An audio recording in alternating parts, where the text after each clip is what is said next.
네, 안녕하세요. 9월 8일. 네, 이번 주 마지막도 다들 잘들 보내시고요. 네, 추석 명절도 잘 보내시기 바랍니다.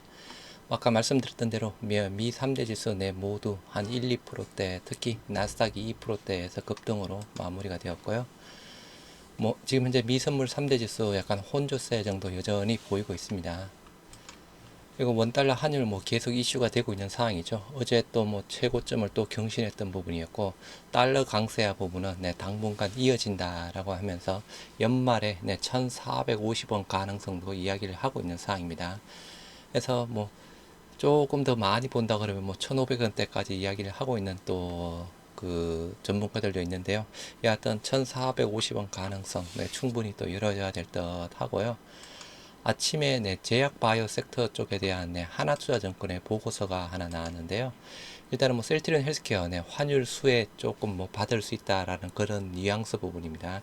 환율 수혜 최대 업체는 삼성 바이오로직스 쪽이라고 이야기를 하고 있는 상황인데요. 일단 셀트리온 헬스케어 같은 경우는 약간의 지급 수수료 조금 그 어디죠? 유통사에 주는 지급 수수료권 부분으로 그렇게 환율 효과는 조금 상대적으로 많지는 않을 것이다라고 하면서 환율 환율 쪽에 대한 수혜주 산발을 이야기를 하고 있는 쪽 부분입니다.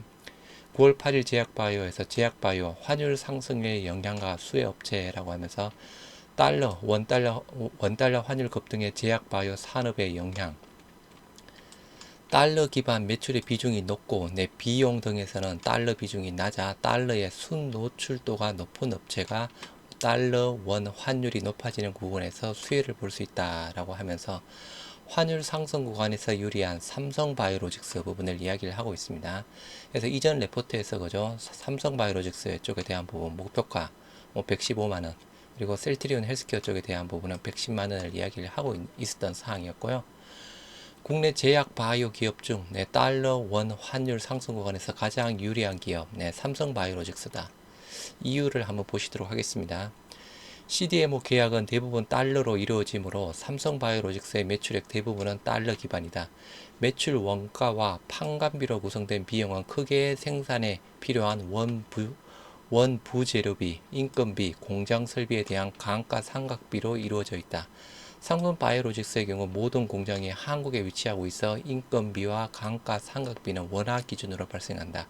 이 부분은 그죠? 우리 헬스케어 쪽이랑 대부분 비슷한데, 해외에서 수입하는 원자재, 원부자재 가격은 환율의 영향은 받으나 CDMO 계약의 특성상 고객사로부터 원부재료비와 부대 비용을 환급받는 구조를 취하고 있어 환율 영향은 제한적이다. 여기 그래서 산발을 이야기를 하고 있는 사항입니다.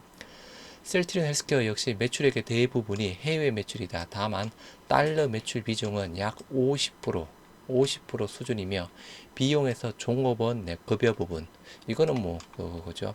지급 수수료 요게 조금 많이 걸리는 부분이죠. 지급 수수료 유통사에 주는 지급 수수료 부분이랑 종업원 급여 요거는 그죠. 해외 지사 쪽에 대한 종업원 급여를 이야기를 하는 부분이겠죠. 이 부분에 따라서 조금 상대적으로 환율의 영향을 받을 것으로 예상됨에 따라 환율 영향은 제한적인 것으로 판단이 된다라고 하고 있습니다. 그래서 이게 기존에 이 부분은 조금 생각을 못했던 부분이 있는데, 그래서 그죠, 환율 효과에 대한 부분 좀 어느 정도 좀 큰 효과를 볼 수 있을 것이다라고 생각을 했던 부분이 있는데, 그래도 효과는 볼 수 있습니다. 수출 비중 자체가 수출 비중에서 달러 비중 자체가 50%에 해당되는 부분인데, 해외 해외 법인에 대한 종업원 급여 그리고 유통사에 대한 지급 수수료 등 이유 부분으로 상대적으로는 삼바에 비해서는 환율 영향은 제한적일 것이다 라고 이야기를 하고 있고요. 대웅제약의 미국향 나보타 위안화 영향받는 한미약품 쪽이다 라고 이야기를 하고 있습니다.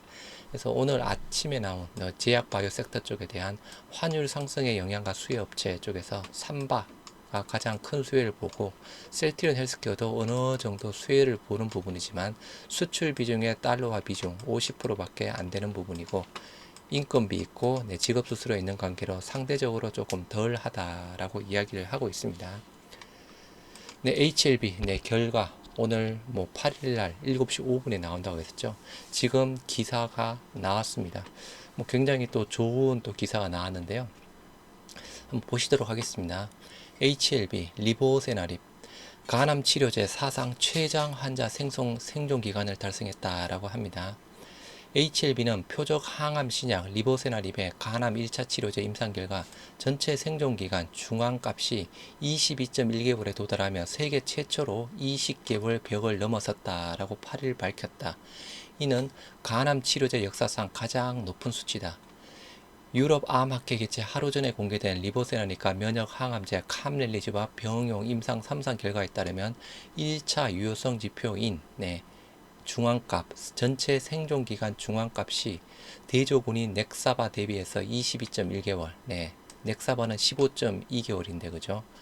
무진행 생존기간 중앙값이 5.6개월, 넥사바는 3.7개월 보였으며, 객관적 반응률이 25.4%, 넥사바는 5.9, 질병 통제율이 78.3%, 넥사바는 59.3%, 반응 기간이 14.8개월, 넥사바가 9.2개월로 집계돼 모든 수치에서 통계적 유효성을 충족했다라고 합니다.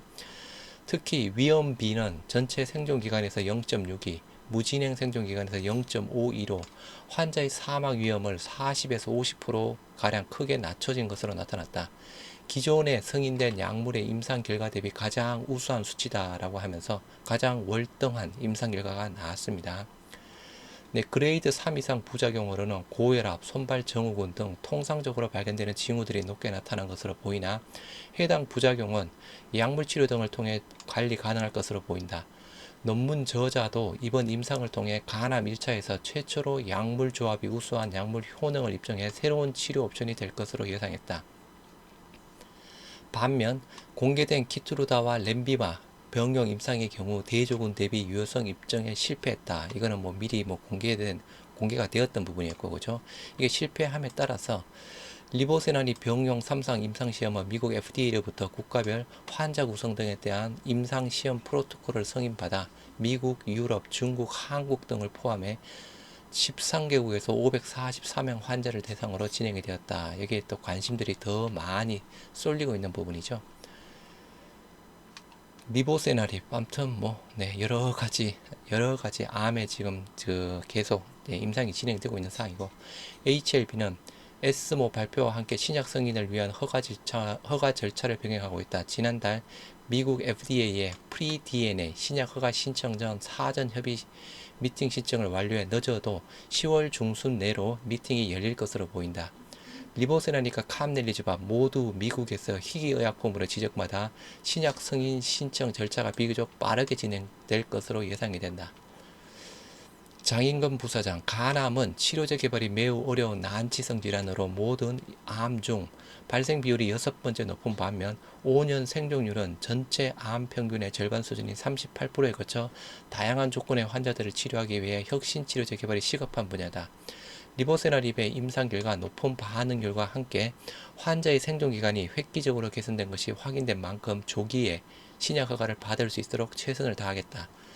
별도로 리보세나립 단독으로 이상을 마친 선당암의 가속 승인 절차도 준비하고 있다. 선당암 이상 결과도 일단은 좋게 나왔던 부분이었고요. 여하튼 회사에서 자신감 표출하면서 유상증자를 통해서 공장 증설을 하고 지분 인수를 한 또 이유가 있었네요. 아무튼 실적으로 한 2, 3일 전에 조금 정권사 임상 실패설 찌라시로 나온 부분은 말 그대로 악성 루머, 허위 루머 이미 드러났고, 일단은 간암 치료제 중에서 가장 높은 좋은 효과를 보여주었다라고 하네요. 간암 치료제 사상 최대 환자 효과 생존 기간 달성해서 일단은 HLB 오늘 또 주가가 또 많이 변동성이 커지겠죠. 상방으로, 그죠? 일단 또 공매도 세력이 또 어떻게 움직일지 또 일단은 또 지켜봐야 될 듯 합니다. 공매도 세력이랑 또 실질적으로 주가를 또 올리려는 또 세력과의 또 한바탕 또 싸움이 벌어질 거고, 일단은 말씀드린 대로 5,100원 단기 고점 자체가 5,100원대 부분이었고, 그리고 조금 최근의 고점 자체가 5,300원대 부분이었죠. 일단은 또 시작 자체를 봐야 되겠지만 일단 5,300원 돌파 가능성은 높을 듯한데, 여하튼 임상 결과가 굉장히 좋게 나왔습니다. HLB뿐만 아니라 제약 바이오 섹터 쪽에 또 약간 또 긍정적인 또 바람을 일으킬 수 있는 부분이죠. 일단 또 오늘은 또 H1B 주가를 또 당분간 봐야 될 듯 합니다. 또 어떻게 움직일지 네, 한번 봐야 될 듯 하네요. 네, 오늘도 네, 화이팅 하시고 네, 성공 투자하시기 바랍니다. 감사합니다.